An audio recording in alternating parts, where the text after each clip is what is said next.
खबर आपको बता दें, महाराष्ट्र के लातूर में अंधविश्वास का सनसनीखेज खेल, पैसों की बारिश के नाम पर अघोरी पूजा का आरोप है। तो नाबालिग के इस्तेमाल की कथित साजिश है। 15 लोगों पर पुलिस ने पॉस्को और जादू टोना कानून में जांच जारी है। महाराष्ट्र के लातूर जिले से अंधविश्वास और कथित काले जादू से जुड़ा सनसनीखेज मामला सामने आया है। उदगीर ग्रामीण पुलिस ने पैसों की बारिश कराने के नाम पर कथित अघोरी पूजा की तैयारी करने के आरोप में 15 लोगों के खिलाफ मामला दर्ज किया है। पुलिस के मुताबिक आरोपियों ने लक्ष्मी पूजा के नाम पर एक 15 साल के नाबालिग लड़की का इस्तेमाल करने की योजना बनाई थी और यह बहुत संगीन आरोप, जिसके बाद अब जांच जारी है। तो बड़ी खबर आपको बता दें, 15 लोगों पर केस दर्ज किया गया है इस पूरे प्रकरण में और अब आगे की जांच की जा रही है और नाबालिग के कथित इस्तेमाल का आरोप है। महाराष्ट्र के लातूर की तस्वीरें, पैसों की बारिश के नाम पर ये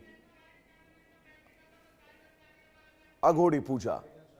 शाहिद हमारे साथ जुड़े हुए हैं तमाम जरूरी अपडेट्स के साथ। शाहिद, ये बहुत महत्वपूर्ण है क्योंकि आप याद करिए, अंधविश्वास को लेकर एक और खबर जिसका मैंने कुछ दिन पहले आपसे जिक्र किया था और एक बार फिर महाराष्ट्र के लातूर से अपडेट बताएगा, क्या कुछ है इस खबर पर?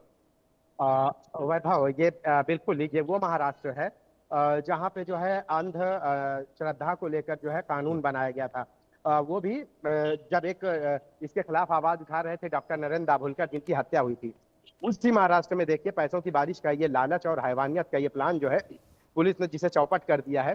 15 साल की मासूम को जो है नग्न कर अघोरी पूजा कराने के आरोप में जो है यहाँ 15 लोगों पे एफआईआर दर्ज हुई है। आधी रात को ये जो है खौफनाक खेल खेला जाना और उसके बाद लक्ष्मी पूजा के नाम पर नाबालिग को जो है तंत्र मंत्र का मोहरा बनाकर उदगीर में, लातूर के जो है उदगीर में जो है ये सनसनीखेज मामला सामने आया है।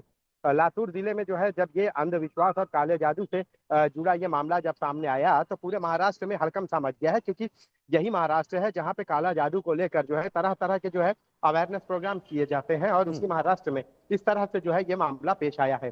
काले जादू से जुड़ा ये सनसनीखेज मामला जब सामने आया तो उदगीर ग्रामीण पुलिस ने पैसों की बारिश कराने के नाम पर अघोरी पूजा की तैयारी करने के आरोप में 15 लोगों के खिलाफ मामला दर्ज किया है।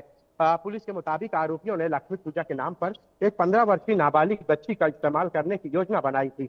आरोप है कि लड़की को पूजा के लिए आने वाले लोगों के सामने नग्न अवस्था में लिटाकर कथित तौर पर जो है पैसों की बारिश कराने की विधि की तैयारी की जा रही थी करनी थी।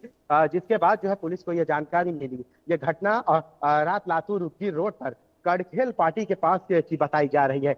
पुलिस ने महाराष्ट्र नरबली एवं अन्य अमानवीय अनिष्ट और अघोरी प्रथा तथा जादू टोना प्रतिबंधक कानून और पॉक्सो की धाराओं के तहत जो है मामला दर्ज करके जांच शुरू की है। उदगीर पुलिस ने स्पष्ट किया है कि इस मामले में उन्होंने जो है शायद एक बार हमारे दर्शकों को ये भी समझाएगा, महाराष्ट्र में जादू टोने को लेकर क्या सरकारें वहां की एक्शन ले सकती हैं और अगर ले सकती हैं तो कितना सख्त एक्शन ले सकती हैं? इस बात की शुरुआत महाराष्ट्र में कहां से हुई? जी जी बिल्कुल वैभव, हमारे दर्शकों को भी जो है ये जानना बेहद जरूरी है। आपको याद होगा कि महाराष्ट्र में एक जादू टोना और ये काला जादू के खिलाफ जो है एक लड़ाई चल रही थी। लंबे समय से ये लड़ाई चलने के बाद आपको याद होगा कि डॉक्टर नरेंद्र दाभोलकर जो इसको लेकर आवाज उठाए थे, उनकी हत्या कर दी गई थी। फिर उसके बाद महाराष्ट्र सरकार पर दबाव बना। सरकार ने जब देखा कि चौतरफा पूरे महाराष्ट्र में ये दबाव है तो उस वक्त काला जादू अधिनियम और यानी इसके खिलाफ जो है एक कानून बनाया, जिसमें महाराष्ट्र नरबली अन्य अमानवीय और उसके साथ साथ जो है जादू टोना प्रतिबंधित कानून का गठन किया। इस कानून के तहत कोई भी इस तरह की चीजें अगर करता है, काला जादू करता है, तो उसके खिलाफ कानूनी कार्रवाई की जाएगी। हालांकि इससे पहले आपको याद होगा वैभव कि महाराष्ट्र या किसी भी राज्य में ऐसा कोई नियम ही नहीं था कि काला जादू के खिलाफ कोई कार्रवाई की जाए, वो भी सीआरपीसी या बीएनएस की धाराओं के तहत। हाँ बोलिए बात कंप्लीट करिए आप। तो यहाँ पे जब ये कानून बना तो इसका मतलब ये था कि इस काला जादू के नाम पर बहुत सारे घर ना सिर्फ तबाह हो रहे थे, बल्कि एक अलग अलग ट्रेंड चल पड़ा था। इसको धर्म से भी जोड़ा जा रहा था। यही वजह रही है कि इसके खिलाफ कार्रवाई करने से पहले पुलिस एजेंसियां, किसी नियम में ऐसा कोई कायदा ही नहीं था कि काला जादू कोई कर रहा है तो उसके खिलाफ कानूनी कार्रवाई की जाए। लेकिन जब इस दौरान ये सारी सब कुछ हो गया और फिर इसके बाद नरबली कानून, इसके काला जादू कानून के खिलाफ जो है सरकार ने एक नियम बनाया, तो परंतु उसके बाद से फिर धड़ाधड़ कार्रवाइयां होना शुरू हुई। और डॉक्टर शायद ये दाभोलकर बहुत की मौत तो महत्वपूर्ण हुई। भी है, क्योंकि महाराष्ट्र से जिस तरह की खबरें काला जादू, जादू टोने को लेकर आती हैं, उन खबरों के बीच उन आरोपियों के खिलाफ एक्शन की बहुत सख्त जरूरत है। फिलहाल शायद आपका